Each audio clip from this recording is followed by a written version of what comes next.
The mechanism for an SN2 reaction is more or less straightforward. You only ever have two steps, nucleophilic attack and loss of a leaving group, and they both happen at the same time. But if you compare that with an SN1 reaction, an SN1 reaction can become more complicated. You do still always have those two effects. You always have loss of a leaving group as your first step, and you always have nucleophilic attack happening after that. But aside from those steps that will always happen, there are some other steps that could sometimes happen. So here, one we'll want to think about is after the leaving group leaves, you have a carbocation. And as we saw in chapter 6, carbocations can rearrange. So in between here, we want to be very careful about carbocation rearrangements. A very common mistake is for people to forget to look for that carbocation rearrangement in an SN1 reaction.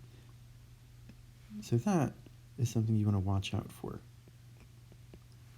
You could get that anytime you have an SN1 reaction. You won't always, but you could. So every time you think about an SN1 mechanism or an SN1 reaction, you want to consider that those carbocation rearrangements.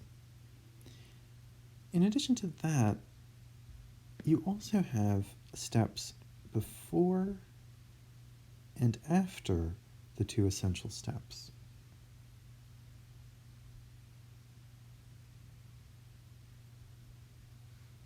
And in both of those cases, those are proton transfers. You could have proton transfers before loss of a leaving group, or you could have a proton transfer after nucleophilic attack. And so you can see that the mechanism for an SN1 reaction can get more complicated than the mechanism for an SN2 reaction. When do you have those proton transfers? Well, if you have a molecule and instead of having a good leaving group like one of the halogens, fluorine, chlorine, chlorine, bromine, or iodine, fluorine is too small to be a good leaving group. If instead of those you had some sort of an O with a neutral charge, so like OH, for example, or this here, those by themselves are bad leaving groups. And you can tell, you can always check to see if something is a bad leaving group, because imagine if it acts as a leaving group. What would you get? In the case of this OH, we would get this OH minus. In the case of this other molecule, we would get this minus. And in both of these cases, the negative charge is on a relatively small atom.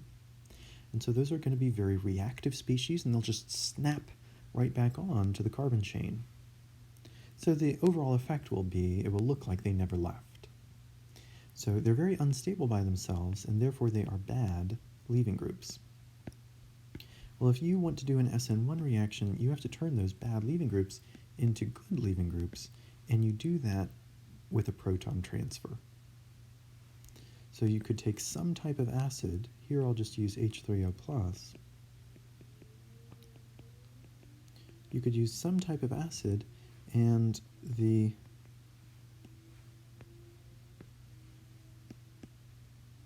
electrons in the slightly negative oxygen can steal one of those hydrogens, so that's your proton transfer.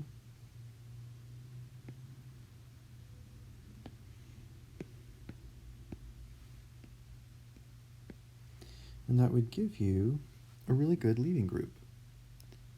The OH turns in to this H2O. Now, our acid there also happens to turn into H2O, but notice that this group now is a good leaving group. How do you know? What would happen if it left, if it took its electrons and left the molecule? In that case, you would have the carbocation, and you would have a water molecule. Water is a very stable molecule by itself.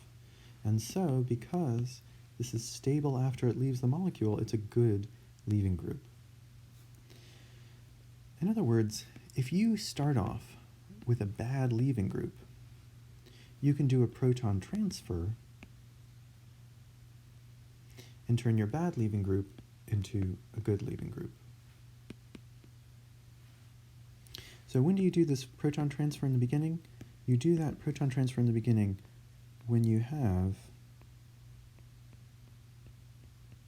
a bad leaving group.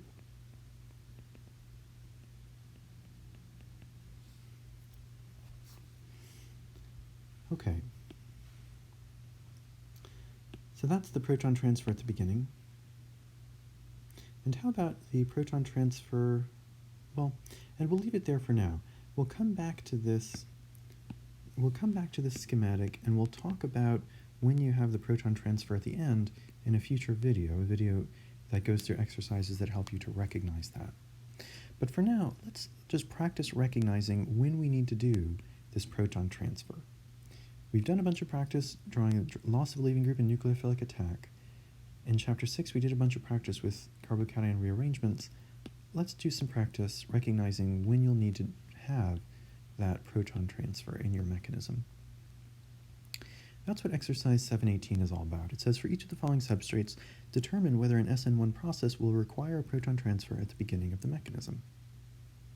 So you'll look and you'll ask yourself, is this a good leaving group or a bad leaving group? Iodine is an awesome leaving group. All of the halogens are really good leaving groups because they're so big. Iodine's enormous, so it can take the electrons there and dilute their negative charge over its enormous space. Spread it out. The more spread out that charge is, the more stable it is. So that's a great leaving group.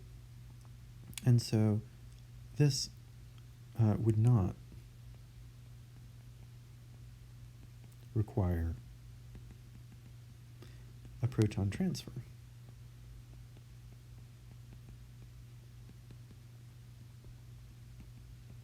If we look at the OH, that's a terrible leaving group. We discussed that above. If that were to pop off of the molecule, you would have this OH with a full negative charge. Oxygen is not that big of a molecule, and so it would pop right back onto. Oxygen is not that big of an atom, and so it wouldn't be able to spread that negative charge out, and it would just stick right back onto the carbocation. In other words, it wouldn't leave the carbon chain. And so this would require a proton transfer.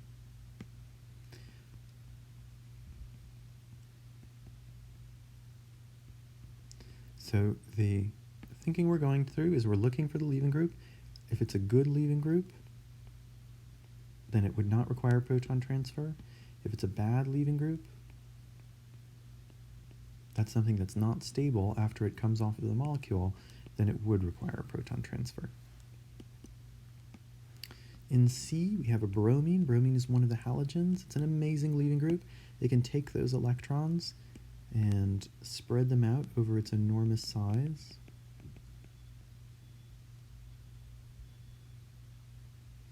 And that, because bromine is so large, it can spread the negative charge out over its whole space, and it's very stable.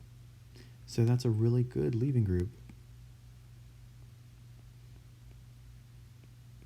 Because it's a good leaving group, it would not require a proton transfer.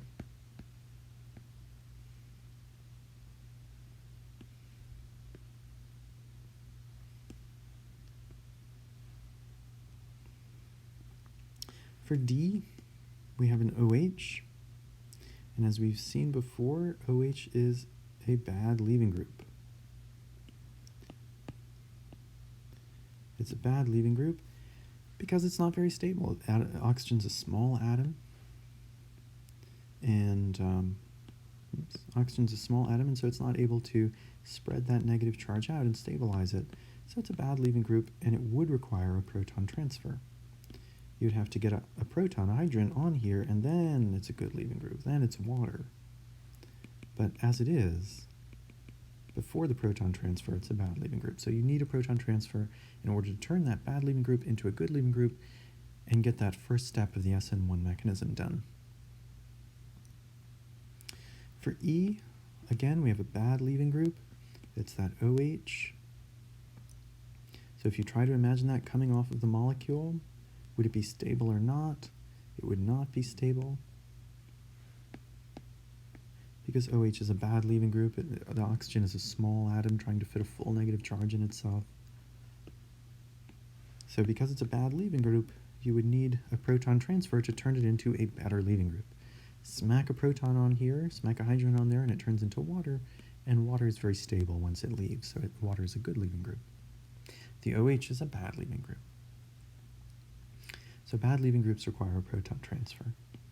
And finally, we have this chlorine. Chlorine is one of the halogens. The halogens are really big, so if they pop off of a molecule, they can stabilize that negative charge by spreading it out over their enormous space. So chlorine is a really good leaving group.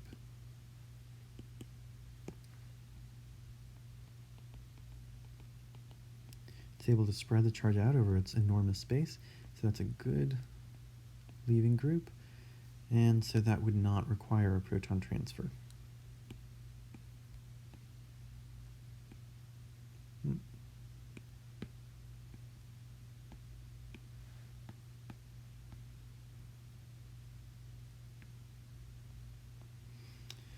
So in general, what we're following this rule, that whole exercise was an exercise in following this rule.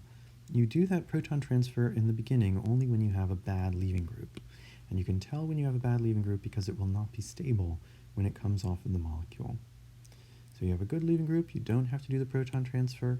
If you have a bad leaving group, you do have to do the proton transfer. And that's all they're talking about in exercise 718.